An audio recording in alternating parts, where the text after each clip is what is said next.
Welcome to our last lecture of computational neuroscience. I hope you have enjoyed your time so far, and today we will be discussing a brief overview of what we have covered and basically take you through briefly some of the current research topics in computational neuroscience from a very biological angle. There are many other topics that we can discuss which has to do with AI and machine learning related fields. Here we will talk more about, be grounded more in terms of biological neurons and biologically plausible computation and so on. So overall in this course, in the first part, we have discussed about action potentials, and we have done modeling of neurons. And so when we talk of models of neurons, we have done it at multiple levels, that is either as a system,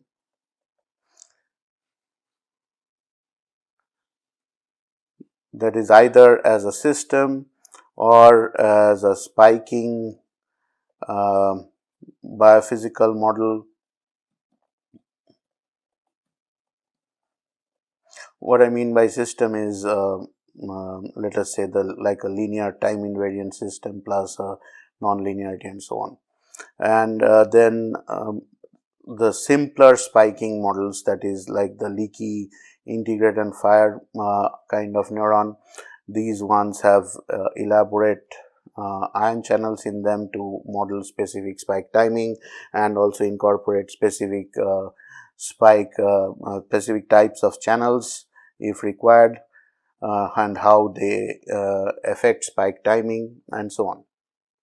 So, along with the systems model, we have connected to the second part where we have looked at receptive fields of neurons, that is on the encoding aspects. So, here we have looked at how we can use a linear time invariant model to represent stimuli and represent the receptive field of the neuron and also represent the neuron indirectly. So, from the linear model, we know that we cannot go on further beyond the second order, maybe because of the huge amount of data that is required. We discussed the introduction of information theory in the receptive field world, and we looked at information maximally informative dimensions,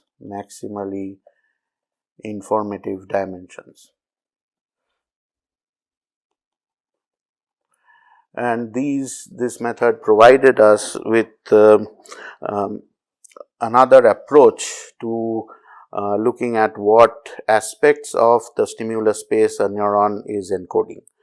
Similarly, we have looked at decoding by neurons, that is going from the spike train to the stimulus, and we have approached it from the perspective of discrimination from either through statistical approaches or we have also looked at some biologically plausible methods of discrimination based on spike distance metrics that like the Van Rossum distance. So, all this, so the things that we have talked about so far are all sort of ideas in isolation, that is either it is one stimulus, its representation in the spike train, or from the spike train to getting back the stimulus, reconstructing the stimulus, or saying which stimulus of the two might be present, and so on. It is devoid of an overall behavior incorporated in this whole scheme of things. So, these receptive fields or decoding based on spike trains can be combined with behavior where, let us say, we have online learning, and so plasticity can be included in there, and that is, we have looked at the principles by which plasticity occurs, short term plasticity, long term plasticity, and how they are implemented in neural models and synaptic models. Um, and then we looked at examples of these implementations. So again, even in this case, when we looked at plasticity and examples, we have looked at uh, one aspect in isolation only. That is, okay, this synapse is plastic, it has this input and this particular output, how does it change? Not at an overall level, overall systems kind of level, like overall organism level.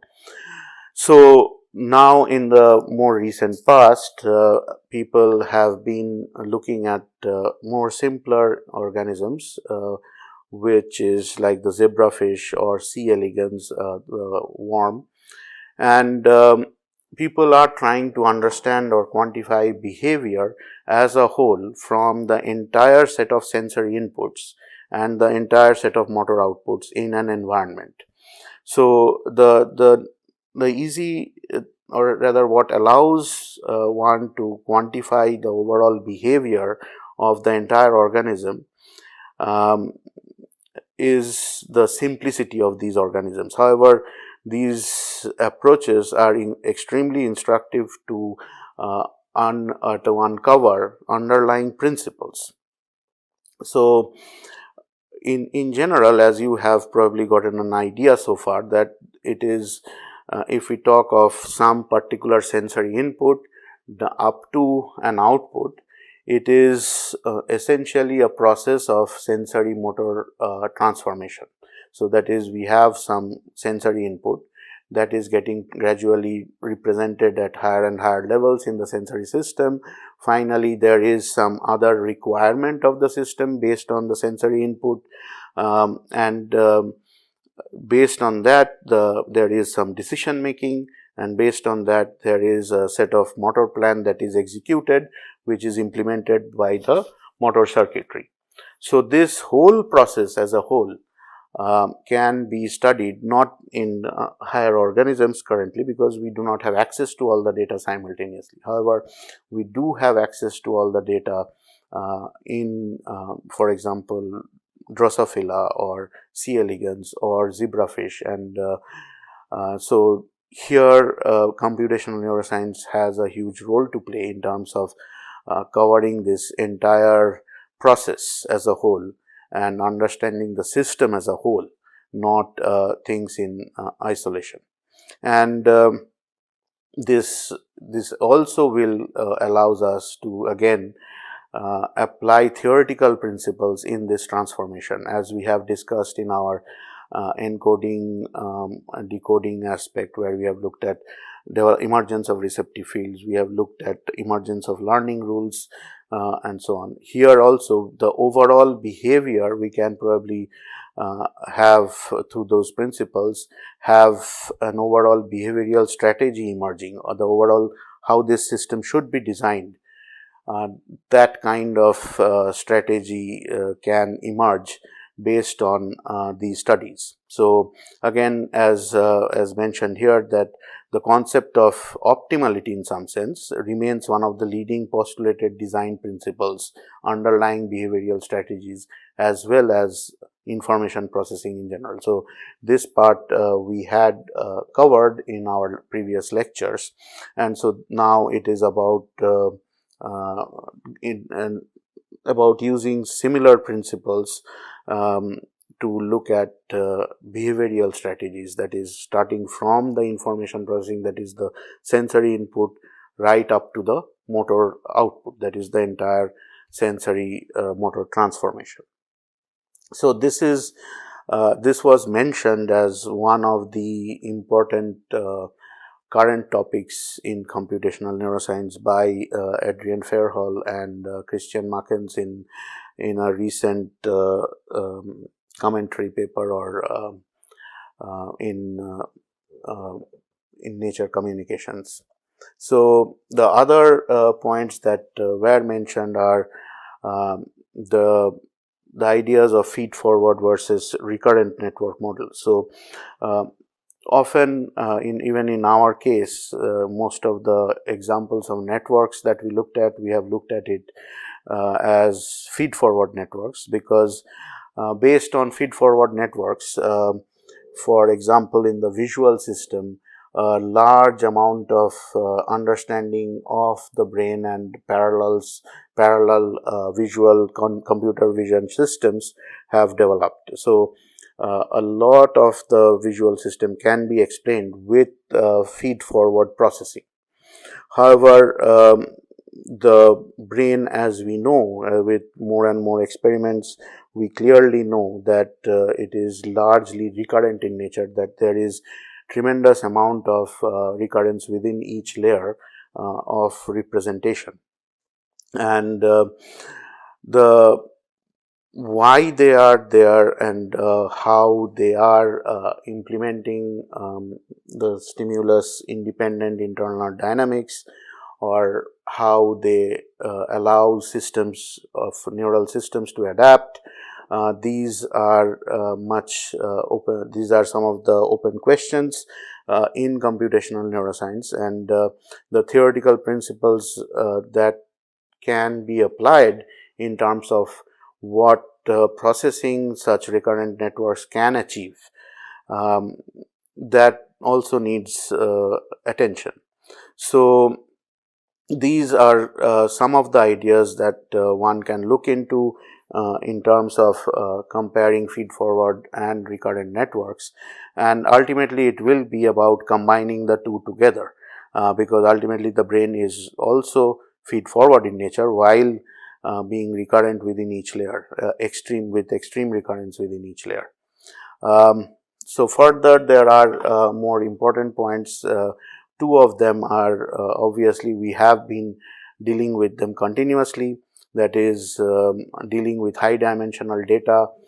There is not much to explain to you in terms of the importance or the of this topic. That is, with more and more time, we are getting more and more advanced technologies to access activity of neurons, or even at the synaptic level or spine level, at a huge at a very good spatial resolution and temporal resolution. And so these are providing huge amount of data simultaneously at multiple levels.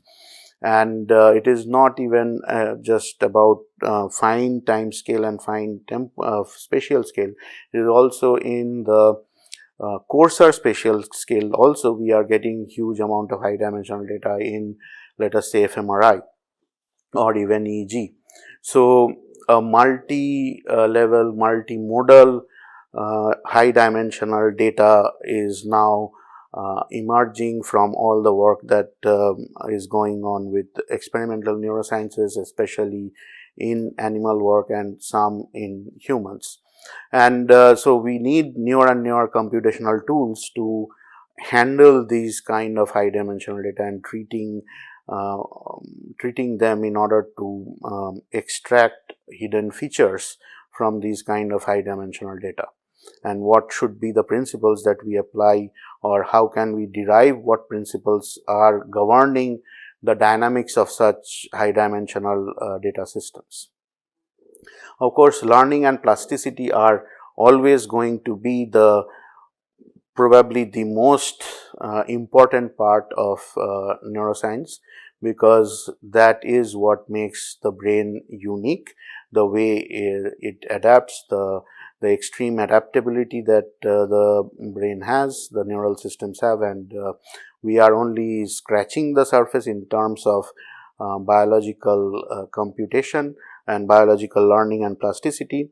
And so far in this course, and usually in any theoretical neuroscience course, we talk of learning and plasticity based on only activity, input output activity. And while it is true, it is all based on input output activity, we are looking at the plasticity rules based on directly the input-output activity, but we bypass a number of processes that are happening inside the neuron in terms of behind learning and plasticity uh, based on those input-output activities. For example, there are multiple um, genes, multiple proteins that are synthesized and play a role in all of these plasticity kind of questions that we have addressed. However, the computational models of them or the biochemistry is not incorporated in these plasticity rules, which there are some work, there is some work along those lines, but mostly they are devoid of that particular aspect, and there are many questions that can be framed by incorporating, let us say, the effect of calcium in long-term plasticity by including the different transcription factors, the downstream events that happen from the concentration of calcium, and leading to finally um, uh, transcription and translation and basically synthesis of plasticity related proteins in the system. So those the modeling, the computational modeling of those aspects are largely missing, and so those can be taken up as future areas of work. Finally, we come to another important factor that so far in our discussions we have rarely talked about state dependence, and state dependence is a more general term. It actually can be used for many other factors, let us say age, sex, um, and of course the other kind of situation, state dependence of all the processing. And so these aspects we have are missing, and often in computational models we are not taking into account the different states of the animal, if it is awake and behaving, uh, what what other situations can be at play, like many cognitive factors may be at play, maybe hunger on a particular day, or maybe an interaction that it has had in that particular day, the animal that we are talking about, or on which we are conducting awake behaving experiments. Um, it is not the same person, just as we are not the same person every day. So these kind of factors are not at all incorporated in any of our work that we have discussed, and it is indeed difficult, but that neuronal coding is in actually dynamic process, and it is heavily influenced by exactly what we are doing and exactly what our history has been, and so on. And these can become an important um, study, because these become important when we talk of brain computer interfaces and so on, because if the coding is dynamic based on the state which we are unaware of, then to have a brain computer interface to perform correctly and perfectly, we need to incorporate such state dependence into those models, into those decoding algorithms, and so on. So with this these few topics, I will leave you to ponder upon further ideas, further ways in which you can tackle problems in computational neuroscience. You yourself may have some particular desire to work on a particular problem, and we will be happy to discuss with you if you have such ideas in mind. And I hope you have overall enjoyed our computational neuroscience course, and have taken most of the material to heart, and will be going forward with research in these directions, and go on to be computational neuroscientists. Thank you.